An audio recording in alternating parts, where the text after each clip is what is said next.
We are now going to discuss this issue of a new world order. As we saw in Revelation chapter 17, the kings of the world give their power unto the beast.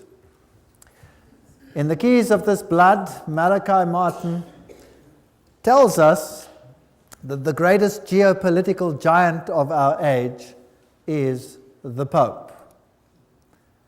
He says, on his trip to Poland, barely 8 months after his election, he signaled the opening of the Millennium End Game. He became the first of 3 players to enter the new geopolitical arena. He says that Pope John Paul would stride now in the arena of this endgame as something more than a geopolitical giant of his age. He was and remains the serene and confident servant of the grand design. This is Masonic signal language. Here is John Paul II with the Trilateral Commission. And here is John Paul II with B'nai B'rith, Jewish Freemasonry.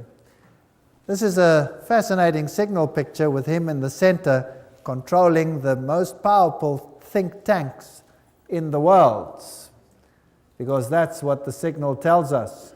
We saw in Revelation chapter 17 already some pictures of the powers of the world giving themselves over to the papacy. Lech Walesa being honored for his work with the host in public. The Bush-Gorbachev summit in Malta, George Bush referred to as a gateway to the millennium of freedom, and it was heralded as the building of a new world. It is a big idea, a new world order, where diverse nations are drawn together in common cause. Only the United States has both the moral standing and the means to back it up. So they want to create this new world order. Revelation chapter 13 said that the beast that comes up out of the earth would be the power that did it. Bush confirms that for us. By 1990, a peace prize went to Gorbachev for losing his country. A man of the decade he became, and the old symbols, which are Masonic symbols of the East German Empire, were removed. The communist emblem leaves. Pretoria News, August 20, 1999. Summit meeting with 63 countries about neoliberalism, and Fidel Castro gives a Masonic signal. Here he is with the papacy. All these so-called countries that are against what the establishment stands for are only against in the sense that they are playing the game of Hegelianism. Thesis, antithesis, but behind the scenes, they all belong to the same club. Let's just verify that. Fidel was significantly influenced by Jesuit father Armando Lorente and Alberto de Castro. De Castro admired Fancro. Fidel was very active in a Jesuit organization similar to the Boy Scouts, the Explorers. Wherever totalitarian movement erupts, whether communist or Nazi, a Jesuit can be found in the role of advisor or leader. In Cuba, it was Castro's father Armando Lorente. So forget about the idea that Cuba was anti-pope. A Jesuit was behind the scenes. They were playing the game of thesis, antithesis. When tyrants fall in Romania and Panama and all these countries, these tyrants were put in place to create a system of fear and chaos, and then they are removed and the people are happy to give up their civil liberties.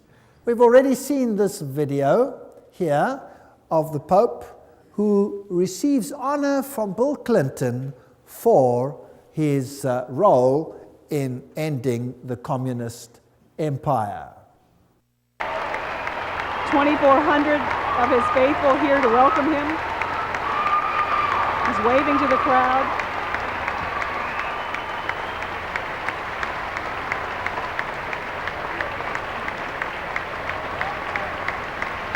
Archbishop Regali is alongside the Pope as he shakes hands with the First Lady. We honor you for helping to lead a revolution of values and spirit in Central Europe and the former Soviet Union, freeing millions to live by conscience, not coercion, and freeing all of us from the constant fear of nuclear war. Your Holiness, on behalf of all of us gathered here today, indeed on behalf of all the people of our beloved nation, we welcome you back to America. Ladies and gentlemen, His Holiness Pope John Paul II and the Vice President of the United States and Archbishop. Pope declares the European community heaven sent. Very fascinating. Konrad Adenauer, who was the German Chancellor at that particular time when this was being devised, well, he is to be declared a saint. Can you believe that? He is to be declared a saint for his work. Pope declares EU heaven sent. And saints at the moment, Roman Catholic principles, they are to be declared saints. Now, to bring about the European Union, they had Maastricht. Maastricht is a Roman Catholic little town in a Protestant country in the Netherlands. And the symbolism there was very interesting. The 12 stars, they represent also the 12 stars that you have in the book of Revelation, which they apply to Mary rather than to the woman in white. It is also fascinating that the European Union issued a poster which was posted all over Europe where they had the Tower of Babel under construction. Can you see that? This was posted all over Europe, and the stars were upside down representing the goat of Mendes. This is Satanism. This is the new Tower of Babel.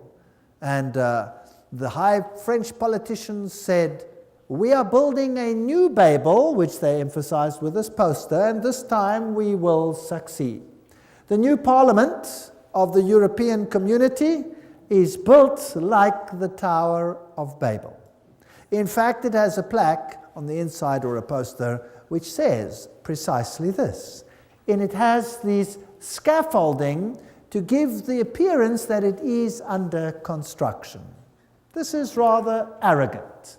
This is the new European identity card, and if you look at it at the back and you turn it upside down, what do you see? You see the goat of Mendes. The horns are slightly modified to give another symbolism of the seat of the earth, but the inner facial features of the goat are very clearly discernible, and what these mean over here, I would rather not say. If we look at the high politicians of Europe, those that played the role in all of this, they are Masonic. That is a Masonic handshake between Schröder and Kohl, signifying the new Mason is taking over where the old Mason is leaving. So just as we saw that Kerry is a Skull and Bones member in America now, and the present president is a Skull and Bones member, it doesn't matter which one is going to win. So here too, Mason replaces Mason. Fingering the system, they're all showing that they're all part of the same system. When the Soviet Union fell, the new emblem that it adopted was this one, the double-headed eagle. Could you guess why? Well, the double-headed eagle is the symbol of Freemasonry, and it obviously shows who is in control. The queens, the kings of the world, as we have seen, all of them are high Masons and subject to the Roman Pontiff. And Islam, we did a whole lecture to show the intrigue of the Islamic religion and the Catholic religion, that behind the scenes, controlled by the secret societies, they have one aim, and one aim alone, subject to Rome. So what is all this war about with Islam? Who are these people who are pulling the strings in the world? And why are people being rubbed up between them? From the rock stars of the world, the Bonos of the world, to the political leaders of the world, everyone seems to be bowing down to the papal Caesar. from the east to the west. The Islamic world is currently being set up as the synthesis in the religious world, pitted against the Judeo-Christian culture as the antithesis, and then out of this must come a synthesis, where all of them will unite. This is a website. There is the actual website underneath. And this one, I believe, fairly accurately says who's who in the zoo. Adam Weishaupt, Astor, Pike, Carnegie, DuPont, Harriman, Bertrand Russell, Ted Kennedy. These are the Illuminatis of yesteryear and today. George W. Bush, of course, he's a Skull and Bones member. That's a sub-organization of Chapter 322 of a German organization, the Illuminati, therefore. Bundy, Habsburg, Freeman, Teng Hui, Hillary Clinton, Alan Greenspan, Rockefeller, Rothschild, Wahlberg. These are the bankers in the system, the negotiators, Lord Carrington, Jimmy Carter, Henry Kissinger, Lord David Owen, Richard Holbrooke. These are 33-degree Freemasons, or Knights of Malta, or Bilderbergers, Committee of 300. They all belong to the same club. If we look at Franklin D. Roosevelt, Cecil Rhodes, Engels, all of these, Trotsky, Stalin, Marx, Hoover, all of their affiliations, Grand Orient Lodge, for example, Grand Orient Lodge, Lenin was Grand Orient Lodge, Truman 33-degree, Willy Brandt 33-degree, Winston Churchill. We've seen many of these before. Helmut Kohl, Committee of 300, Francois Mitterrand, 33-degree Freemason. He is not alive anymore. Yitzhak Rabin, Yasser Arafat, 33-degree Freemason. These are fascinating details. Shimon Peres, Ronald Reagan, George Bush, Gerald Ford. I showed you Gerald Ford's signature where he signed for himself that he was a 33-degree Freemason. There it is. I photographed it in the lodge. And the Carters and these great political people in the world, the Schröders, the Netanyahus, the Gorbachevs, there is Saddam Hussein listed as a 33-degree Freemason. Now, that is somewhat strange, wouldn't you say? King Hussein, Al Gore, Tony Blair, all of these issues. Look at Saddam Hussein over there. Here's a picture of Saddam Hussein. And this is a picture that was beamed on national television during the war, of what he looked like. Now, they also said at that stage that they weren't sure whether this was pre-taped. That means it could have been pre-taped before the war even took place, because if they are insiders, they would know who's who and what is going to happen. Now, there is a very interesting rumor about this man. Have a look at his face and have a look at the fact that he has no beard. The CIA, as well as the British Secret Service, said at the time it could be a double. It could be a double, but nevertheless, that is what was depicted. He has always looked like this. He's never had a beard. This is what he's looked like. Then they find, finally, Saddam Hussein's hideout, a filthy place, they say, and they arrest the man and show him on national television. After that, one does not hear too much. And he has a magnificent beard, a magnificent beard. Now, if the previous one was shot during the war, then this must be the best hair fertilizer that mankind has ever found. Maybe he could become a multi-zillionaire patenting this fertilizer to make this beard grow as it is. They used at least 3 doubles. Who knows who this man is? And to say that they did blood tests, who knows whether you can trust the laboratories that did this. Nevertheless, he's listed as a 33-degree Freemason. There are plenty of questions regarding this man, and there is no evidence except for his family that is safely living in exile. Royalty, Prince Bernhard of the Netherlands is 300, Committee of 300, and here Prince Beatrice and Prince Bertil, the Queen, of course, Prince Philip, all of them high Freemasons, Mengele, Walt Disney, all of these individuals. The world is really run by these individuals. Here is the Duke of Kent giving the Masonic handshake under the Masonic shield. He is the current Grand Master. So he is the highest Freemason at the moment, if you like, because a king may not be, or a prince may not be the Grand Master. He is currently the Grand Master. So here is the highest Luciferian in the country at the moment. Political leaders, the Bill Clintons and all of these, we've dealt with them. We don't have to go through all of them again, the Jesse Helms, the Goldwaters, the Al Gores, and all of these individuals. And I've put the pages up there, and there are many, many books that substantiate all of these names. So just about everybody who is important in the world, everybody who runs in the political sphere is involved in these clandestine operations. We saw in the lecture on Revelation chapter 17 and 13 how there would be a holy alliance and how the United States would eventually become the powerhouse for propagating a new world order. Gorbachev's summit in Malta, referred to as the gateway to the millennium of freedom, as you will remember, and the initiative came for this great movement into a new world order. Now, let us have a look at this video where George Bush has something to say on this issue. Where institutions of freedom have lain dormant, the United Nations can offer them new life. These institutions play a crucial role in our quest for a new world order, an order in which no nation must surrender one iota of its own sovereignty, an order characterized by the rule of law rather than the resort to force.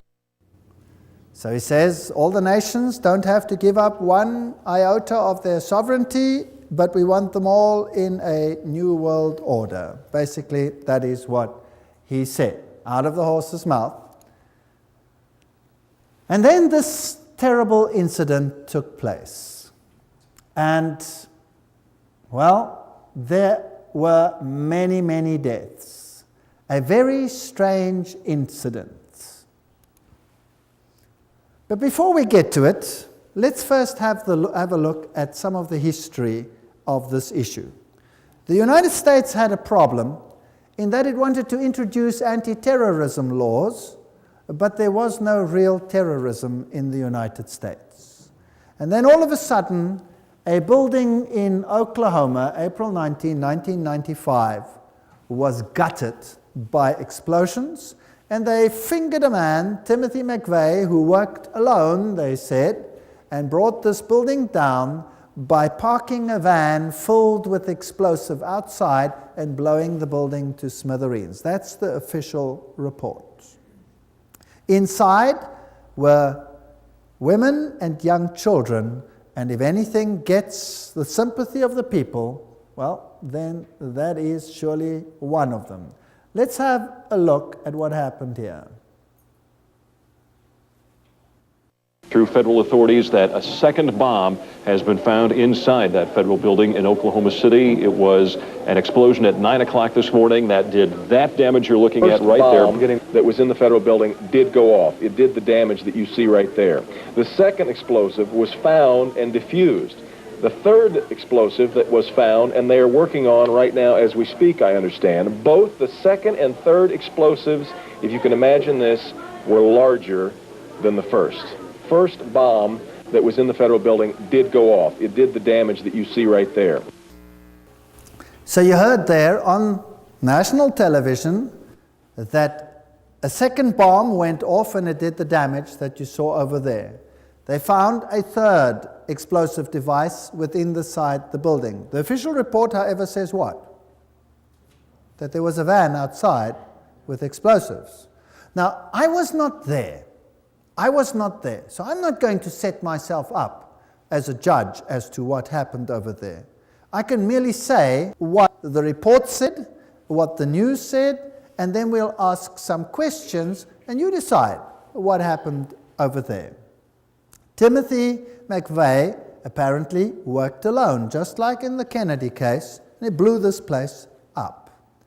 But eyewitnesses say, no, they saw two individuals, and they saw this truck on a previous day, and they had a number. But when this building exploded, there was no real crater where this truck is supposed to have exploded. Now, if a truck explodes outside the building, there must be a crater, and the building must implode. But the building didn't implode, it exploded. And that was done by a device on the inside, as you heard over here. So now, to fit the case and to say it was a truck, the people said, well, surely if it was a truck, then there must be some parts left of that truck. I mean, an explosion doesn't just get rid of every piece of a truck. It might be in smithereens, but there should be a piece of an engine block or something like that. There was nothing. Eventually, the pressure became so great that a CIA agent jogging 4 blocks away stumbled over the rear axle of the truck and found it. But the problem was, how do you identify this rear axle as part of that truck? Now, they had a registration number, and fortunately, the number was on the rear axle. Now, nowhere in the whole world do you put registration numbers of vehicles on rear axles. So this is a strange issue. But anyway, he was fingered as the sole one. But there is so much suspicion surrounding this explosion, and then eventually a firm got the contract and they gutted that building before there was any possibility of looking into what happened at that particular event. Then came another event, the Twin Towers. Now, what happened after the first event? After the Oklahoma bombing, the United States, within just 5 days, had anti-terrorism legislation. And that anti-terrorism legislation gave powers to the President of the United States where he could suspend the Constitution. But it didn't give powers where the United States could unilaterally enter any country in the world to do as it pleased. For that, it needed a war-footing legislation, as was the case with Pearl Harbor. There needed to be an incident. Well, an incident arrived in that the Twin Towers were destroyed. President Bush speaks to the United Nations General Assembly November 10, 2001. We must speak the truth about terror. Let us never tolerate outrageous conspiracy theories concerning the attacks of September the 11th. Malicious lies that attempt to shift the blame away from the terrorists themselves, away from the guilty. Now, isn't it interesting that George Bush there said, let us not tolerate conspiracy theories that shift the blame away from the terrorists themselves. Why? Because so many people started believing that everything was not right with these particular issues. Now, let's have a look at the first hit. When this happened, the first airplane struck. We've been preparing for this kind of event for nearly a decade. We've had presidential directives. It's a project called Homeland Defense. We are, as we have been saying this morning, in a... So what we have footage of the very first airplane striking that building. That means there was an opportunity to record that. Very quickly, the following happened.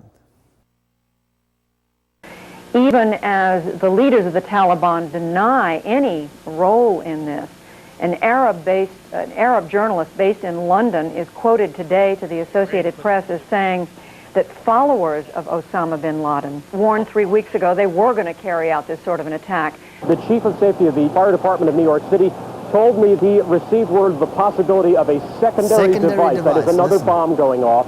He tried to get his men out as quickly as he could, but he said that there was another explosion which took place. And according to his theory, he thinks that there were actually devices that were planted in the building. 45 minutes into the taping that we were doing, there was an explosion. It was way up where the fire was, and the whole building at that point bellied out in flames, and everybody ran. I was about 5 blocks away when I heard explosions, 3 thuds, and turned around to see the building we just got out of, antenna tip over and fall in on itself. And then all of a sudden it started like it sounded like gunfire, you know, bang, bang, bang, bang, bang, and then all of a sudden 3 big explosions. All right, so the eyewitnesses said that they heard secondary devices, bang, bang, bang, bang, and a series of explosions, and then these buildings came down. Demolition experts said that this is exactly what happens in a controlled demolition. You see, when an aeroplane strikes, there was a huge fireball, and the fireball is the burning of all the fuel on board the aeroplane. So there was nothing left there to explode. What was responsible for the secondary explosions? If we look at the setup, you will see there are the Twin Towers, and there are buildings all around, and these buildings were either slightly damaged or not seriously damaged. And then there is a road, and there's another building over there called building number 7, and that building came down sometime afterwards, although nothing hit it. And not much was ever said about that. What caused building number 7 to implode? Let's watch it. Okay, now watch 8 close. hours after the first plane crash, a third building at the World Trade Center collapses. This one, the number 7 World Trade Center building. This is a look at the flying debris from the number 7 tower. You're going to see that watch the explosion almost coming down coming the this street way. toward the camera. Number 7 tower at the World Trade Center. The CIA would have been in there normally, but they had, of course, abandoned the building when the the catastrophe occurred. So who would have been in that building? The CIA would have been in that building, but they had evacuated the building. And 8 hours afterwards, the building comes down in a controlled, it seems, implosion. Now, nothing hit that building, and these are very strange questions that we have to consider. After this event, there was a Canadian response. And there was a great resolution passed at the United Nations last night that might bring about a new order in the world that would be better for all of us. All of this was brought upon us in a single day, and night fell on a different world, a world where freedom itself is under attack. So the Canadian response was this could bring about a new order in the world, as it was decided at the United Nations after a meeting. Gary Hart, what did he have to say? There is a chance for the President of the United States to use this disaster to carry out what his father, a phrase his father used, I think, only once, and hasn't been used since, and that is a new world order. Tim, your life is going to change, but more important, your son's life is going to change forever. America will never be the same after September 11th. We've been preparing for this kind of event for nearly a decade. We've had presidential directives.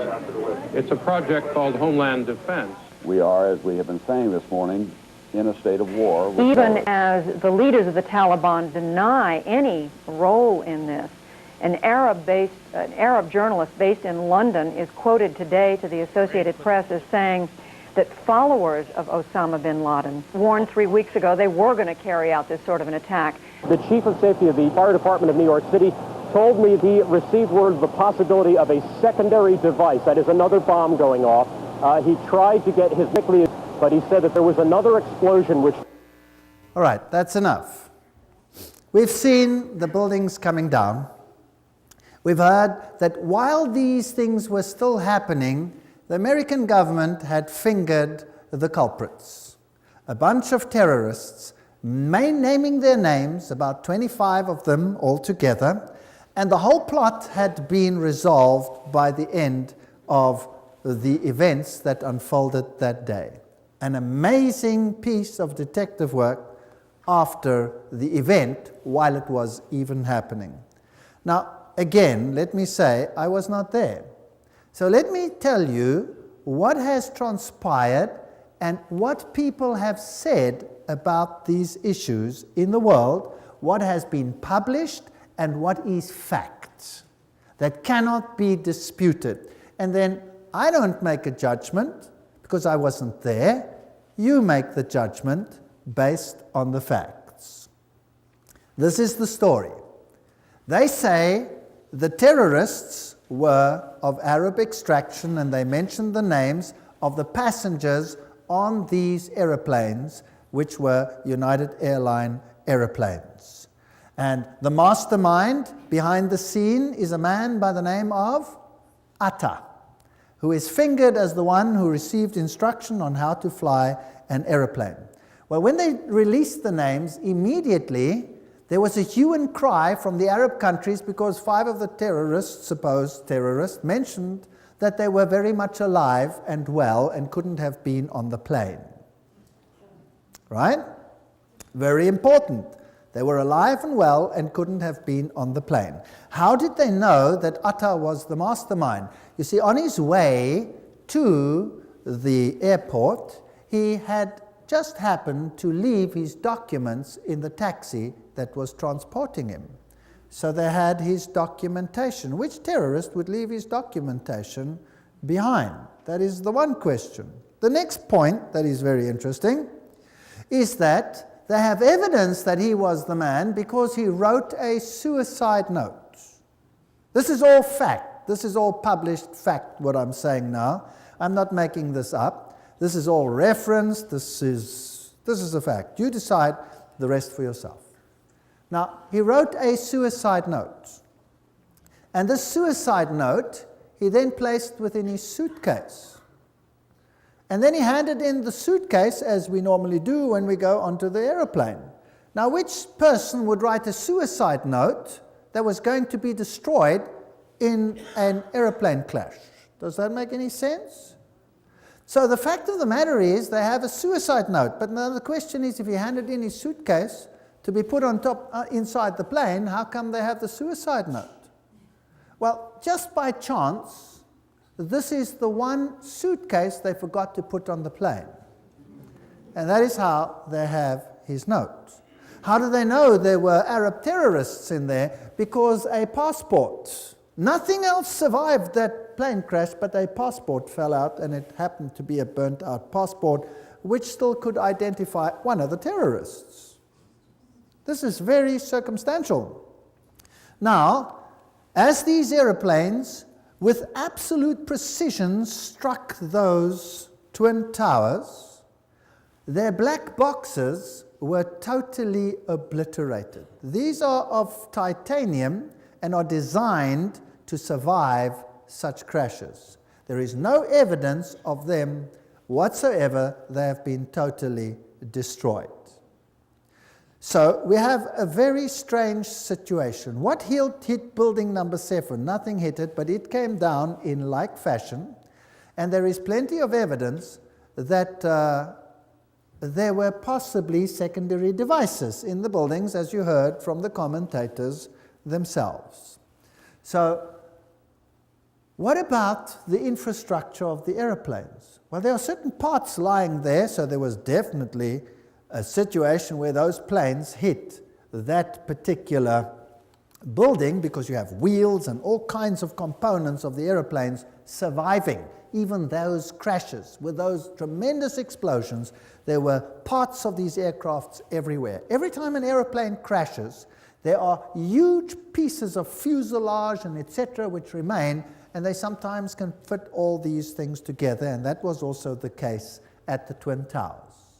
3 days before those buildings came down, 3 days before, the shares in the airlines had been sold at a turnover such as had not existed ever before. And certain banks bought these. So somebody might have been tipped off that something was going on. And then a very interesting case, there was a man in your country, in Canada, who happened to be in prison. And they had caught him in a gambling situation, and they imprisoned him, and he said, "Let me go, I am clandestinely working for the CIA. I'm an agent, I was investigating money laundering, etc., etc., etc." And they would not let him go. Then he gave the names of his contacts at the CIA, and the CIA was probably embarrassed because of this situation and denied knowledge of it, and he was very angry because he felt he had been stabbed in the back. And this very often happens in this industry.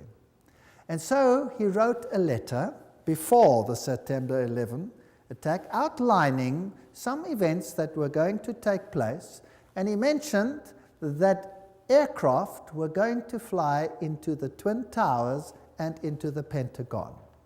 Now, nobody made any use of these, but when it actually happened, then this came to the fore. So here was a CIA agent who said ahead of time that this was going to happen. Could be chance, could not be chance. You decide for yourself. A certain Atta, the man who is supposed to have planned this, with only in-flight training, with absolute precision, they went into those buildings. This is an amazing story. Received funds, $100,000 US, from Pakistan's secret service into his bank accounts. And they worked very closely with the United States. So here had been a transfer of money, but the plot doesn't end there. Das Böse sitzt im Pentagon. Facts. The evil sits in the Pentagon. Now, who is this man that wrote this? This is the political scientist Thierry Meyssan from France, and he has some very interesting to say. Who was it? What happened over here? How come they had all the names of all these people, and yet there is no real evidence that these people were actually on board? Here's the story. I'm just giving it to you with the passengers, the machines that flew into these Twin Towers. And then there's this fascinating case of the other aeroplane that went into the Pentagon. And here are the pictures that were published. The dates were strangely wrong. They were September 12, but apparently they said it's because they released them the next day. And what you see is smoke over there. There are no debris pots, nothing. Here is a piece missing, no picture. There you have an impact of a flame, and you have this fireball over here. That's it. If you look then on the lawn, this is all that was found, but no part of a United Airlines aircraft. No parts, nothing whatsoever. This is the hole that was seen after the event, and most of this hole happened well after the event. So the question is, why are there no aircraft parts? Again, all the black boxes disappeared.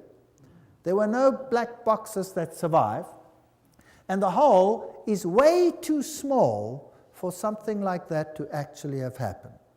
Because nowhere in the world, even in the Lockerbie disaster, there was a case where there were no aircraft parts. Nothing.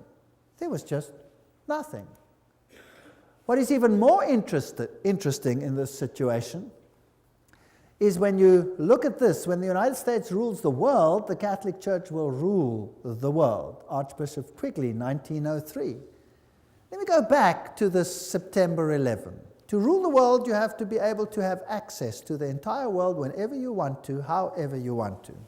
Now, this aeroplane that struck the Pentagon, and the other one that fell by chance, did you know about that? The other one that fell, and apparently there were terrorists on board that were overcome by loyal citizens. The interesting part is that that aeroplane struck the ground and never struck any building. It came down. And as it came down, there was a hole in the ground. And the mayor and the first people of that area ran to the place, and here was a hole in the ground, but no aircraft debris. None. None whatsoever. Not the slightest piece. Nothing. So the whole aircraft disappeared into a hole, which was not very large, and there was no debris and no black boxes and nothing. Something like this has never, ever happened ever before. But what is even more sinister is the following. Because the people that had died on the aeroplane, their descendants or their inheritors cannot claim if there is no body. But in the investigation, they identified every single human body with their blood group and body parts that were given to all the family. There were no aircraft parts. There was nothing of that nature found. No aeroplane whatsoever. And yet, they could identify everybody. Does that make any sense? It doesn't make any sense whatsoever. And there were apparently phone calls between the aircraft and the Pentagon. Such was the information that was released. And the information was that there was a terrorist group, Arab terrorists, that were attacking this place. And the phone call was made with a handy, with a cell phone. But then, of course, they found out that if you make a phone call with a cell phone, then you get an account for that phone call. And there was no record of such a phone call. So the Pentagon backtracked one and said, yes, excuse me, we didn't actually get the phone call from a cell phone. We got it from the onboard telephone. That's how it happened. And again, they did an investigation. If you make a telephone call with an onboard phone, then you swipe your credit card through it, and there must be a record of a credit card transaction from that phone. But there was no record. So the Pentagon backtracked again and said, yes, that is true, but it was done as a collect call.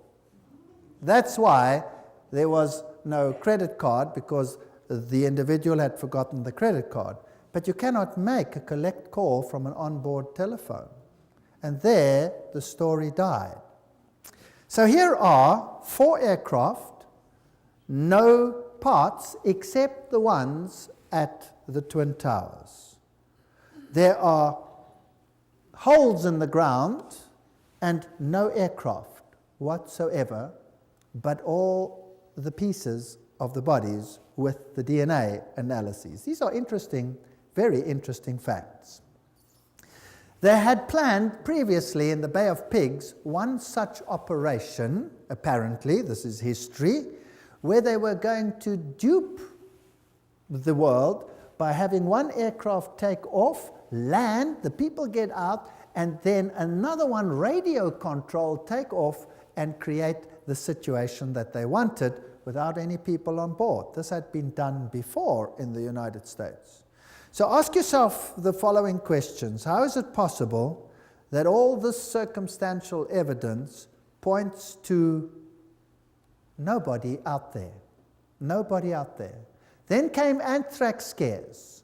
And when eventually someone high up in politics suggested that it seems to come from a laboratory within, suddenly there was absolute silence. So let us not continue with the September 11 and ask and say it was this or that party. The fact of the matter is this is a very strange situation. And if you look at the high role players in the United States, whether it's Madeleine Albright or any one of them, they use brooches which depict Luciferian connections like goats and all of these. President Clinton here is receiving the host publicly, and he claims not to be a Roman Catholic. That is impossible. Hillary Clinton is wearing the Phoenix Rising, which is a Masonic symbol. Sherry Blair uses Masonic signals. The presidents, the prime ministers of the world, whether the Thatchers or the Carters or the whoever they are, all of them seem to belong to insider organizations, whether they are religious leaders or political leaders, or whether they are Europeans or Americans or Eastern, all of them seem to be involved. If we look at Africa and Rome, this will give us an idea of what the New World Order is going to be all about. Africa and what they have done to Africa serves as a model for what will happen in the entire world. The great African leaders and the tyrants of the past, like the Idi Amins, these people have all received exile and were probably high Masonics. When we look at the Southern Africa, South Africa situation, where you had the black-white issue, the apartheid issue, the role players, again, were all Masons. This is Foster, the president, and he gives a Masonic signal, and he was a Freemason.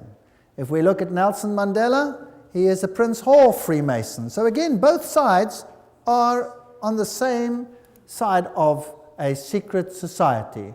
If we look at de Klerk and Nelson Mandela, we have the same situation there.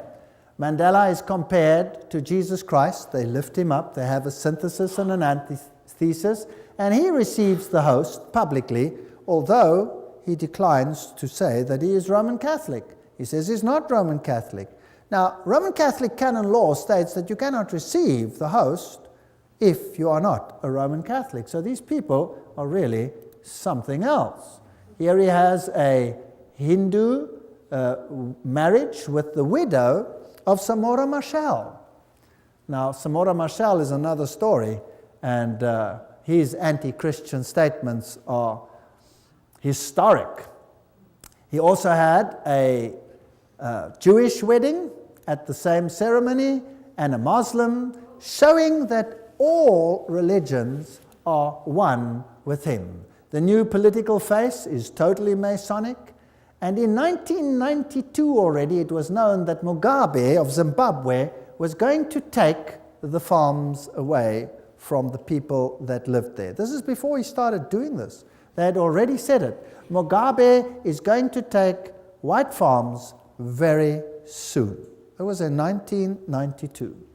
Today, this is a fact. Der Spiegel published, Die Deutschen müssen raus, the Germans must get out, all whites must get out. Here's a cartoon of Kissinger pointing to the fact that the whites must get out of Africa. Here is the current president of South Africa, Mbeki, and Mugabe. They are hand in hand on this issue. He refuses to rebuke Mugabe for taking the farms by force. In South Africa itself, 4,000 farmers at least have died and have been killed as they have been driven off their land. Nobody hears about these things in the world. Zimbabwe lies in ruins. But what do we find here? A tremendous building going up, and what is it called? The Jesuit province of Zimbabwe. So the Jesuits are totally in control in that country. Jesuit School of Philosophy and the Humanities, brand new buildings, while a country lies in ruins. They're preparing for a final order. And all the black leaders are in the same level as all the European and American leaders. They all belong to the same club. Now, what is this new world order? Here is the new South African coat of arms, where you can see the phoenix rising out of the ashes, the crown of Mitra with the 7 rays. All the symbolism points to the same thing. I'm going to run you through the new economic order of the New World Order. And these are now quotes from Roman Catholic sources themselves. And I would like to tell you that you haven't experienced anything yet. Waiting to come to you. And I can tell you what it feels like because I have experienced it. If you ever want to read an interesting book, read Ecclesiastical Megalomania, but I'll be quoting from encyclicals and all these things. According to canon law, the control of all property of the Roman Church state belongs to the Pope, its supreme emperor. Everything I say will have a quote now. Everything is substantiated by either a papal encyclical or any one of these. Now, communism took all property away and made it the state's property. Capitalism says the property belongs to the individual and nobody has the right to take it away.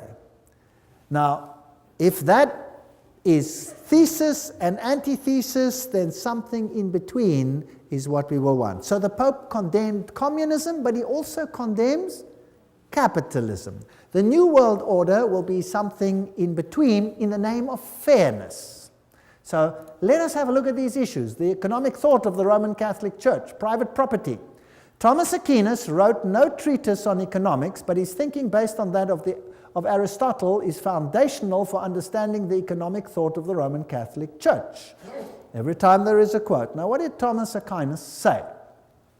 Roman Catholic economic thought is developed by the popes in their encyclicals and by the Roman Church State Councils, has been a contributor to 1. Feudalism, guild socialism in Europe during the Middle Ages, fascism in Italy, Spain, Portugal, Nazism in Germany in the 20th century, interventionism and redistributive state in the West, including the United States in the 20th century, and liberation theology in Latin America and Africa in the 20th century. What does this mean? Thomas Aquinas said, the possession of all things in common is natural law. Thomas wrote, the possession of all things in common and use of universal freedom are said to be of the natural law, because to wit the distinction of possessions and slavery were not brought in by nature, but devised by human reason for the benefit of human life. Now what does all that mean? It simply means property is for common good. You may own it, but it is for common good. The community of goods, wrote Thomas, is ascribed to natural law, not that the natural law dictates that all things should be possessed in common and that nothing should be possessed as one's own. So you may possess things, yes. But because the division of possessions is not according to natural law, but rather arose from human agreement, which belongs to positive law, they talk such drivel, it's interesting, never mind. Hence, the ownership of possessions is not contrary to natural law, but an addition thereto devised by human reason. Let's continue. Thomas wrote, hence, whatever certain people have in superabundance is due by natural law to the purpose of succoring the poor.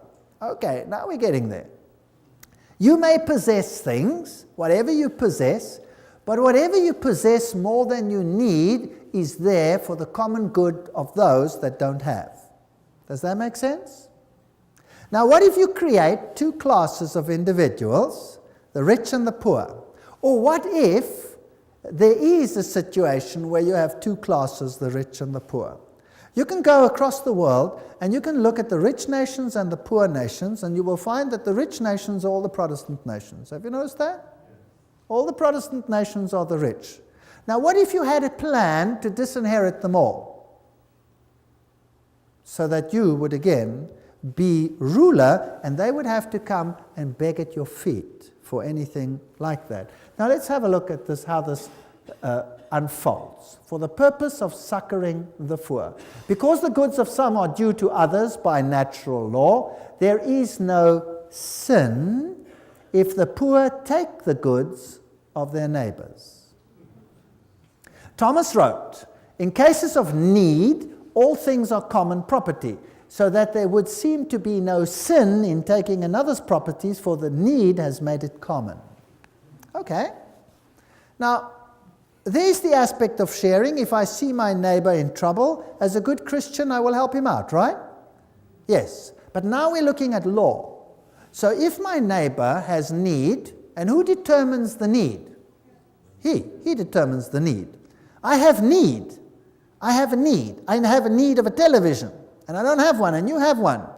And you have money, and you can go and buy yourself another one. I have need of your television. Can he then take it without being a sinner, yes or no? According to this, yes. What if you have a car and he doesn't have one? He can take it without sin, according to Thomas Aquinas. Now, this was a long time ago. Surely this doesn't apply today. Well, we'll see. Not only is such taking of another's property not a sin, it is not even a crime, according to Thomas. It is lawful for a man to succor his own need by means of another's property by taking it either openly or secretly, Nor is this, properly speaking, theft and robbery. It is not theft, properly speaking, to take secretly and use another's property in a case of extreme need, because that which he takes for the support of his life becomes his own property by reason of that need. In a case of a like need, a man may also take secretly another's property in order to succor his neighbor in need. Ooh, this gets very interesting. Now, did you know that if I leave my property unattended in South Africa and somebody moves in, I cannot throw him out? He's in because he has need. That's the law. And you think that is a South African law? No, that is a British law as well. That is a law virtually all over the country now, but it's not being implemented because the situation is not such yet that it has to be implemented everywhere. Once you start opening the borders and millions of poor people start coming in, well, then there will be great need. What did they do with need overseas? So, in South Africa, people go on holiday, they come back, their house is occupied. And they can't throw the people out. Because their property is in their name, they have to pay the bills, they have to pay the rates, they have to pay all those things, but need made it common, therefore that man can move in. Is that the situation? Yes, it is. It gets worse. The Roman Catholic doctrine of private property is echoed in the 19th century communist slogan, from each according to his ability to each according to his need. Can you see the Roman Catholic doctrine there? Human rights are more important than property rights. It was the creed of Lyndon Johnson's Great Society. We shall take from the haves and give to the have-nots who need it so much. Lyndon Johnson said that. What continent is that? It appears in the literature of fascism, Nazism, liberation theology, interventionism, and socialism. The universal destination of goods. This is John Paul II's expression of it in 1987 in an encyclical called On Social Concern. It is necessary to state once more the characteristic principle of Christian social doctrine. The goods of this world are originally meant for all. The right of private property is valid and necessary, but it does not nullify the value of this principle. Private property, in fact, is under a social mortgage, which means that it has an intrinsically social function based upon the justified precisely by the principle of universal destination of goods. Oops! What did John Paul II just say? He said that what Thomas said is what I say. You may have private property. The Roman Catholic Church is for private property. That sounds very nice. But it's never qualified that that property is only yours for common good. So one day you wake up and in your garden you have squatters. And you call the police and you say, hey, or you go out and you say, get off my property. And they say, let me alone or I'll blow your head off. Hey, you go to the cops, you say, cops, come help here, people squatting on my land.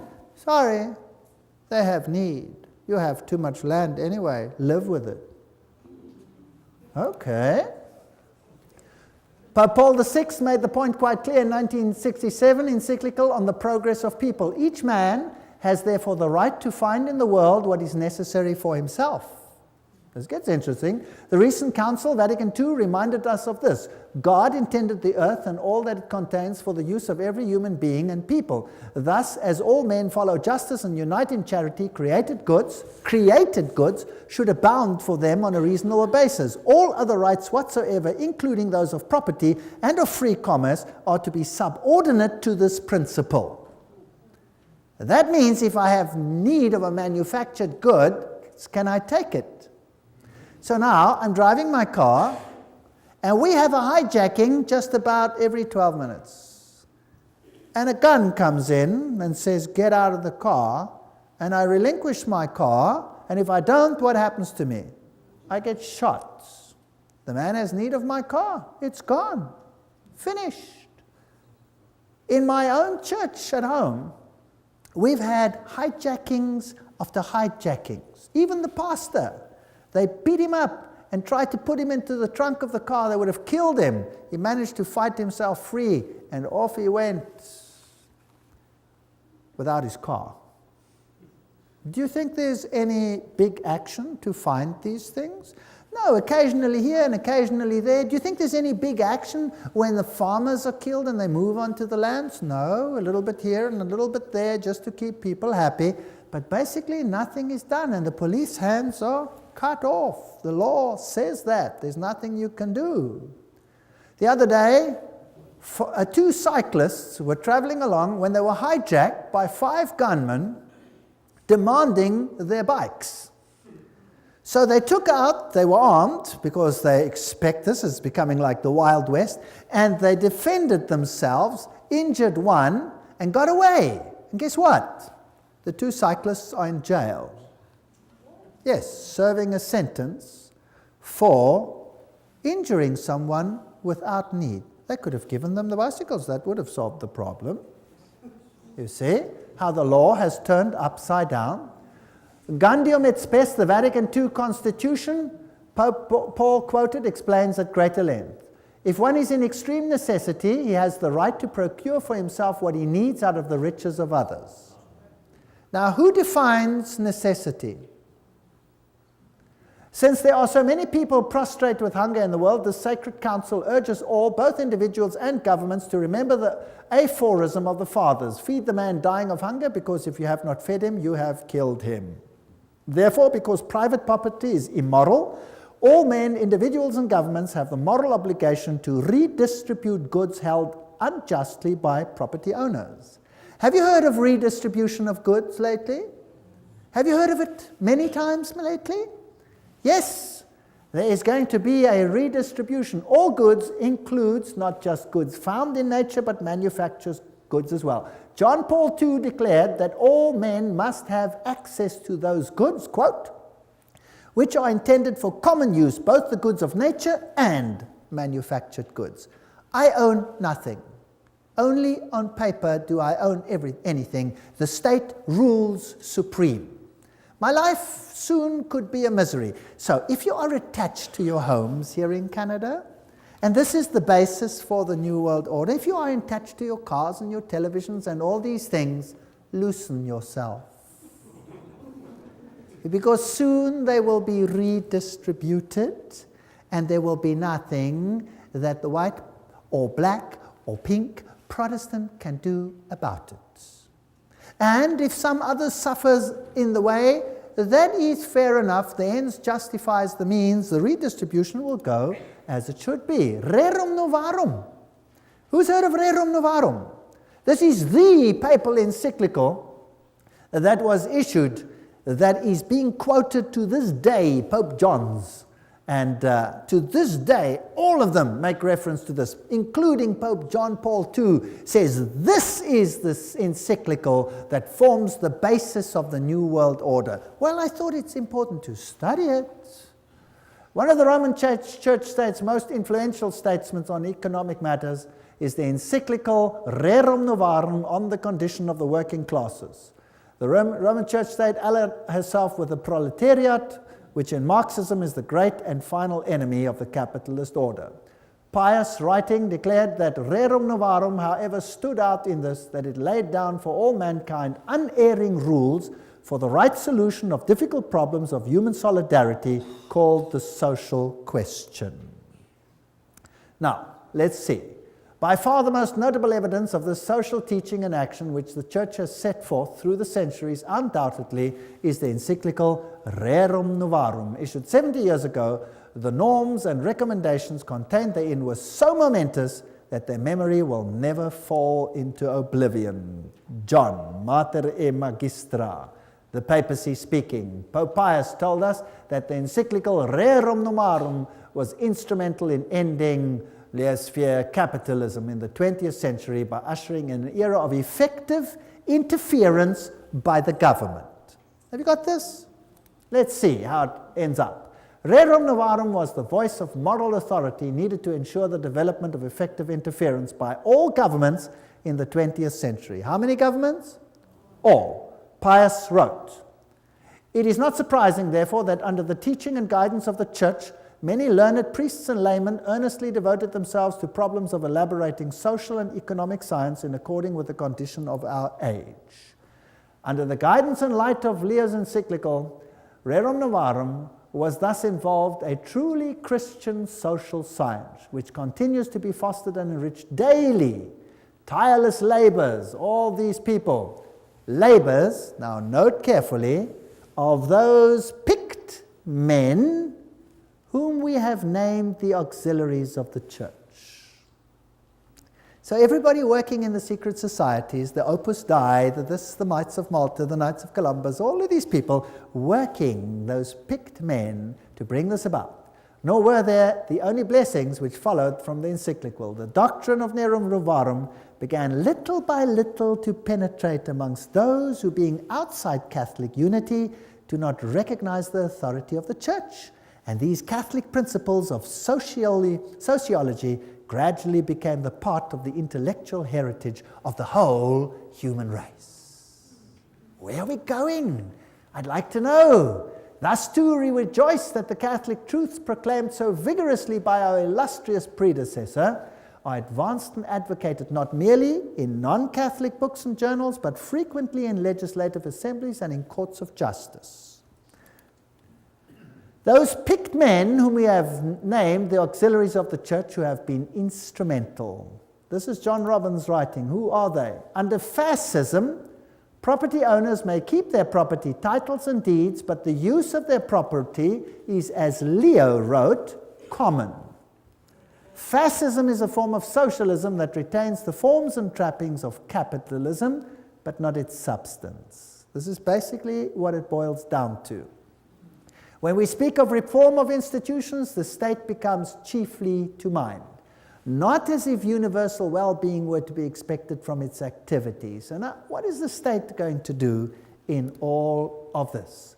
The experiment with economic freedom, Pius wrote, must end, and economic life must again be subjected to planning and government. Who wants to control your economic life? Government. John Paul II wrote, in his Sollicitudo Re Socialis on social concern, it is necessary to state once more the characteristic principle of Christian social doctrine. The goods of this world are meant for all. Private property is under social mortgage. These are the things which will be controlled. He wrote, a faithful echo of the centuries-old tradition of the Church regarding the universal purpose of good. In today's world, wrote the Pope, we are faced with a serious problem of unequal distribution of the means of subsistence originally meant for everybody. Then came liberation theology, and Pius wrote an encyclical on atheistic communism, an age like ours, where unusual misery has resulted. Who created the misery? They created it so that they can create the solution which they want. So, in Africa, they elevate a few and suppress the masses. Then they turn it around and they create the situation that they want. They create communism, they create the chaos. Out of the chaos, they create the social order which they want. So the second reign of terror was supported by the papacy. Father Camilo Terres, who was shot in 1966, declared, the Catholic who is not a revolutionary is living in mortal sin. Pope John Paul II wrote in 1968, the Church does not hesitate to defend fearlessly the just and noble cause of human rights and to support courageous reforms leading to a better distribution of goods, including earthly goods such as education, health service, housing, and so forth. Now we come to human rights. What did we read about in the French Revolution? What's going to be the standard of the world? Human rights. You have a right to property. You have a right to anything that you have need of. We are convinced that the theology of liberation is not only timely, but useful and necessary. That's what the Pope says, not me. This is his words directly. John Paul II, letter to Brazilian bishops. It should constitute a new stage of the theological reflection initiated within the apostolic tradition. And then he refers to Rerum Novarum. Franklin Roosevelt, when he was elected, he made Professor Ryan part of his administration. Now, who was he? Ryan wrote in 1931, The workers have a claim upon industry for all the means of living, from the time they begin to work until they die. When industry does not do it directly, then it is the business of government to enforce it upon industry. See how it starts? Right. Now, let's look at some of the human rights. You have a right to freely found unions for working people. You have a right to culture, a right to emigrate, a right to immigrate, a right to food, a right to clothing, a right to rest, a right to medical care, a right to just wage, a right to life, a right to safe environment, a right to personal security of workers, a right to family life, a right to private property, highly qualified, of course. A right to common use of all goods is just thereafter, so that means nothing.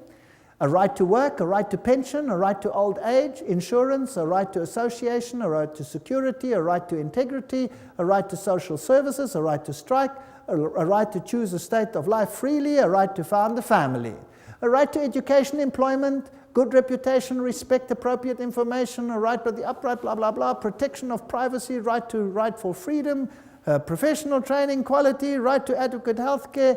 Oh, it's laborious. How do you control that? How do you control it? If you're going to control every aspect of that, then you must control every aspect of a person's life. You will not be able to go to the toilet in future without making a triple application to the Vatican. They're going to control every single aspect of your lives. That's what they're going to control. And government is going to become super huge. Now, where's the money going to come from? From you. Now, when the money comes from you, what then happens to your wealth? It gets less and less and less and less. That means the middle class will disappear. How many classes under Catholicism in the Middle Ages? 2. There was a feudal class, the Goyim, and there was the upper class who controlled everything. Now, if we take employment, in my country, employment was running at almost 50%. In Germany, it was running at point something percent. And then it went up to 2, 3, 5, 10, 20%. Now unemployment is rife in Europe. Why? Because all the East Bloc countries are now being incorporated into Europe, and there must be redistribution of wealth. And so it's coming down, down, down, down, down. The recent surveys don't ask where you live. They say, how many rooms have you got? How many people live there? How many this? How many that? When did they do that, and in what country? In communism.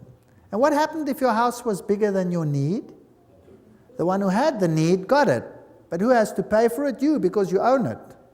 It's even worse now than in communism, right? So they came to our country. Now you have to register in each individual location. And you may not vote outside your location, so that they have your location attached to your name. And then they came to my house and they said, they want to know, what is my religion? I said, I'm a Christian. They said, which denomination are you? I said, it's none of your business. They said, it is my business. Which denomination are you? I said, it's none of your business. How many rooms have you got? I said, enough. We want to know exactly how many rooms you have. I said, I have enough. But we want to know exactly. It's got nothing to do with you. Why do you want to know exactly? I could have another one next week, or I could put a wall in and I could have 2, right?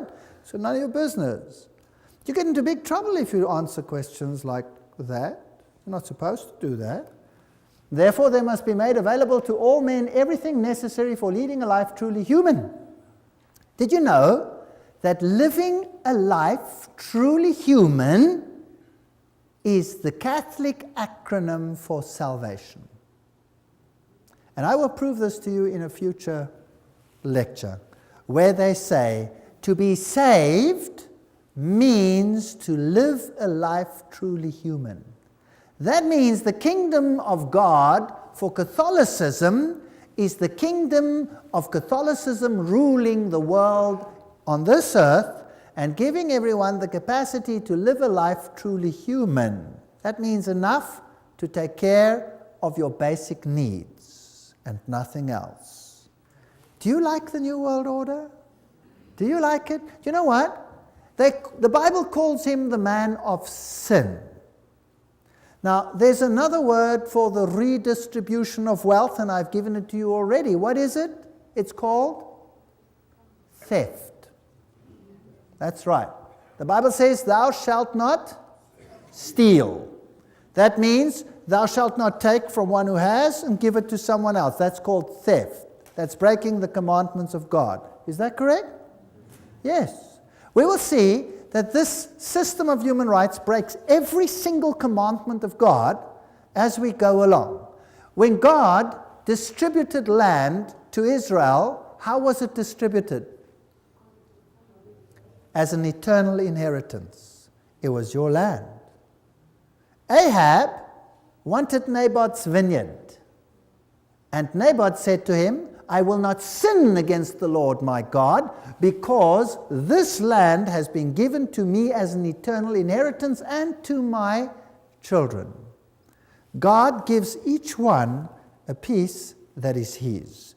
They take it and distribute it according to need, but you pay the bill. Fascinating.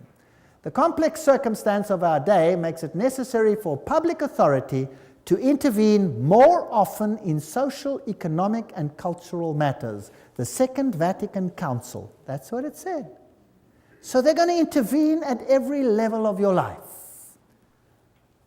Lob von Gorbachev für den Papst. Gorbachev praises the Pope, and he says the Pope is right in his demand for a new world order. In 1991, the San Francisco Chronicle already said Pope calls for a new world order. Albert Einstein says, mankind's desire for peace can be realized only by the creation of a world government. With all my heart, I believe that the world's present system of sovereign nations can only lead to barbarism, war, and inhumanity, and that only law can assure progress towards a civilized, peaceful humanity. Interesting statement, Albert Einstein. What did he also state? He says, there is no salvation for civilization or even the human race other than to creation of a world government. That was Albert Einstein. What did U Thant, former Secretary General of the United Nations, say? He said, world federalists hold before us the vision of a unified mankind living in peace under a just world order. The heart of their program, a world under law, is realistic and attainable. What did Mortimer Adler say? World peace is impossible without world government. Winston Churchill. These are big names. I'm not talking about small fry. The creation of an authoritative world order is the ultimate aim towards which we must strive. Charles de Gaulle, nations must unite in a world government or perish. How do you do that? How about creating so much conflict that everybody will be willing to give up their sovereignty? Do you know what? In South Africa, I give these lectures to the public. The people are in despair. They are being robbed, driven off their land, they're being murdered. Our houses look like prisons. We cannot go to sleep without locking everything. In my very own little block, we've had murder after murder after murder, and robberies, aggravating robberies, and nothing seems to happen. The police don't even care, they don't even come out. Because there is so much turmoil all over the place that they cannot even cope with it. So who cares about your little problem that you've just lost everything? Take it to the insurance and see if you can get it back. Irrespective of the pain. They come in, they move in, they take all your private papers, they burn them. You have no record of your life, everything's gone. They sell the furniture they don't want, and the rest they keep for themselves and say, get lost. It's now time for redistribution. You had land before, now it's my land. That's how it goes. This is the New World Order. Welcome to the New World Order. Bertrand Russell, the only possibilities are now world government or death. The Humanist Manifesto, too, urges us to move towards the building of a world community. Robert Miller, former Assistant Secretary General of the United Nations, said, "We must move as quickly as possible to a one-world government, a one-world religion, under a one-world leader." I wonder who that is going to be. These are big, big names that I'm putting on the screen. These aren't speculators here and there. I'm often accused for speculating. Well, the biggest speculators are these people themselves. And what about this man?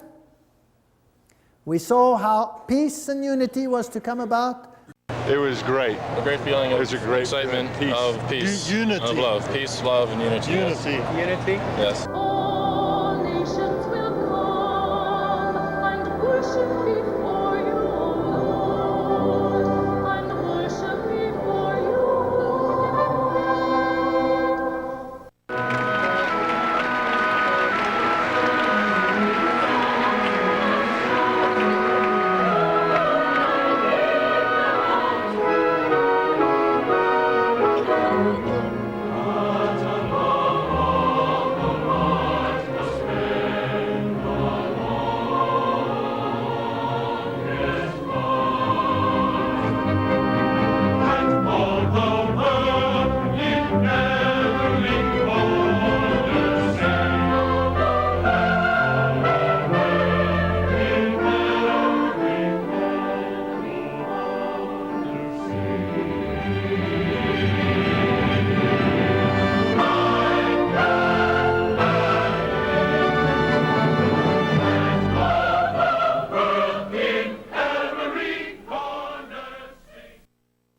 Pope calls for a new world order, CNN, Thursday, January 1, 2004.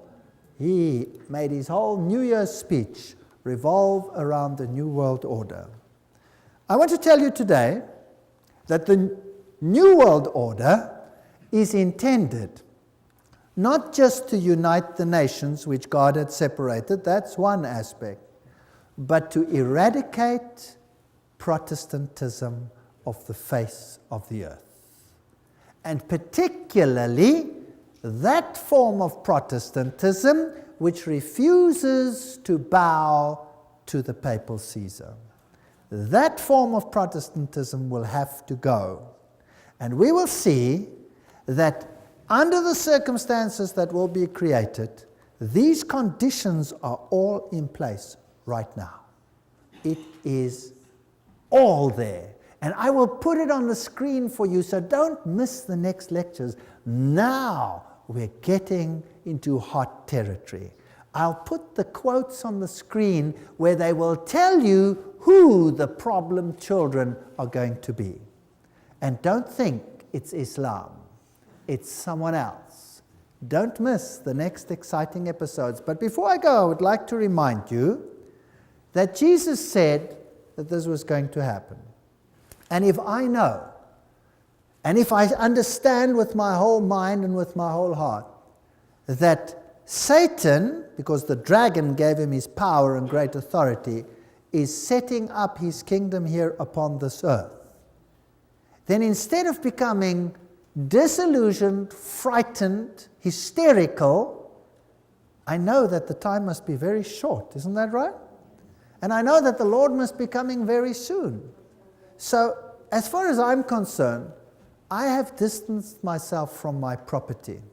If I literally had to come home next week and find my wife somewhere in another little room and my house occupied by whomever, then I will say, tough cheese, it's going to blow up anyway, who cares? It's going to be destroyed when the Lord comes by the brightness of his coming. Why not take it now? Have fun while you can. And I'll move on somewhere else. I don't mind building a tree house for a little while. That should be okay. If they take my cars, well, that's okay too. We'll get another one. And if we can't afford another one, we'll walk. Who cares? I really don't care anymore. But people who are losing things become desperate. And what do? They commit suicide. by the thousands, people are committing suicide. If they understand this message, and they understand where we are going, would they then commit suicide? No, they gather hope. They say, wow, so we're part of a big exciting end game. And this is exactly what is happening. People are getting hope, and they're giving their lives to the Lord Jesus Christ, and they are saying, Lord, save me, not only from my sin, but save me from this world. I am longing for your kingdom. Do you know what the government policy is in the kingdom of God? I've already told you. Everyone in the kingdom of God gets a dwelling place in the city built by whom? By God. And it has your name on it. Did you know that? You have a city dwelling. In the new world, what happens? God says, no longer will they build houses and others live in them. So what are you going to do? They will build houses, says the Bible, and they will plant vineyards. And no longer will you plant vineyards and others eat of them. What does that mean? That means you will have a country dwelling where you will have a farm which God will bless. And who does it belong to? To you. For how long? Forever. Forever and ever and ever and ever. That's God's policy. So who cares about what they're going to do? Who cares?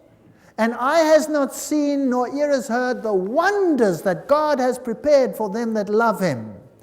That does not just include the glory of seeing our King in heaven. It includes everything that goes into making life pleasant.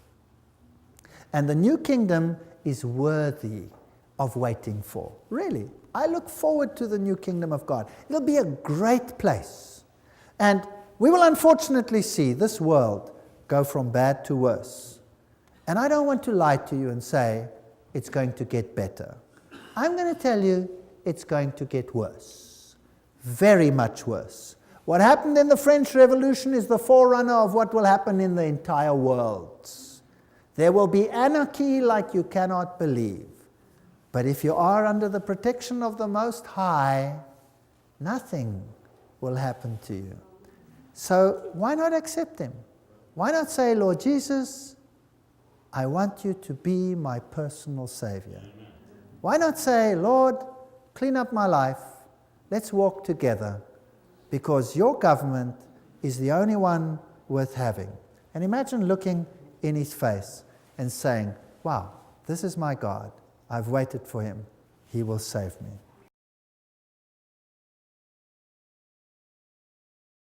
Heroes of Flight 93, the official version, is that this plane was heading, let's say, for example, for the White House or for the Capitol building, but that some heroes on board overpowered the pilot, and then the plane crashed onto the ground, killing all the occupants.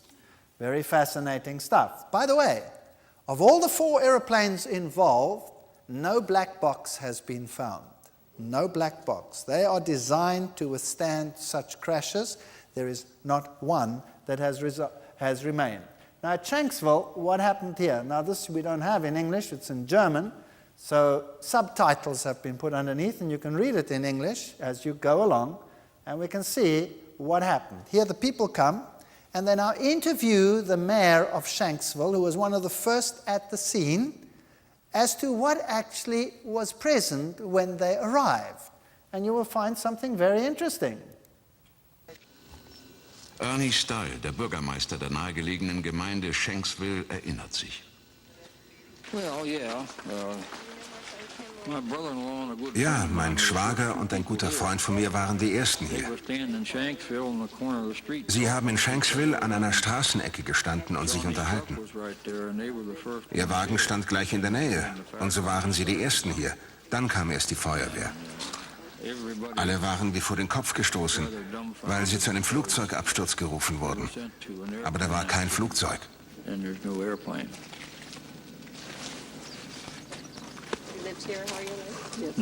Kein Flugzeug.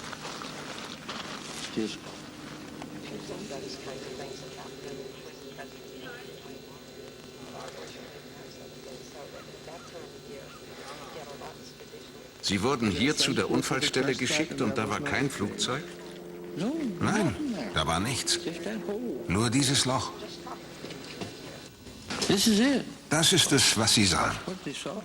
Ich dachte immer, das sei die Absturzstelle. Das ist sie. Aber da ist nichts zu sehen. Das Flugzeug hat sich total zerlegt. Puff. Es krachte auf den Boden und löste sich auf. Vollkommen. Sage. Flugzeugtrümmer? Nicht. Stolz präsentiert die Fotografin ihr Werk genau an der Stelle, von der aus sie das Bild geknipst hat. Eine pilzförmige Rauchsäule, wie sie auch von anderen Augenzeugen beobachtet wurde. Das ist das, was wir gesehen haben. Sieht fast aus wie ein Pilz. Afghanistan. Nach einem Bombeneinschlag bildet sich genau die gleiche pilzförmige Rauchsäule wie in Shanksville.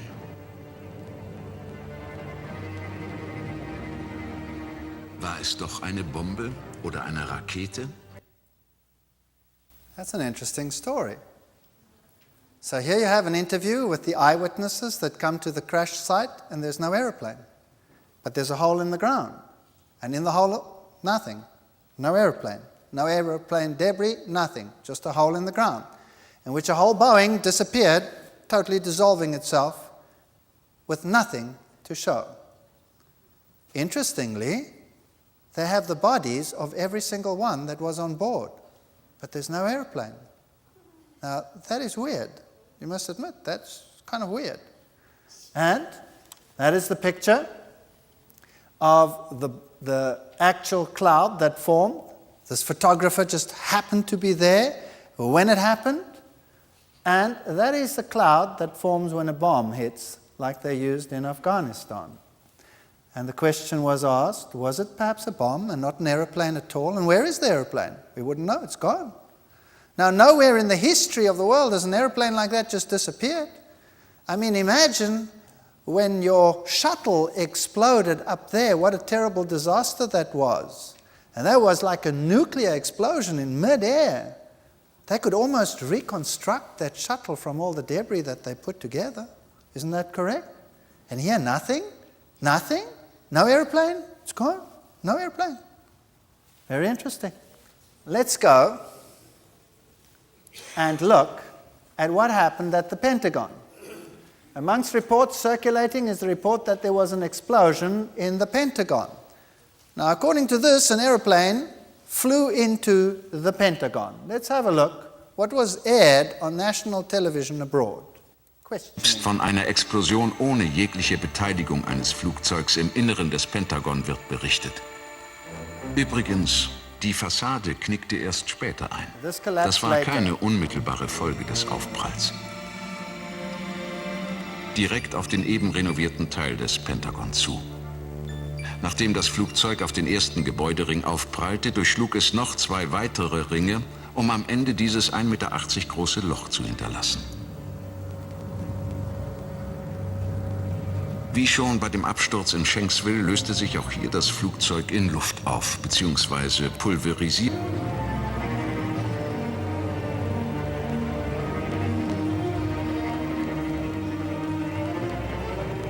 Auch nicht im Inneren des Gebäudes.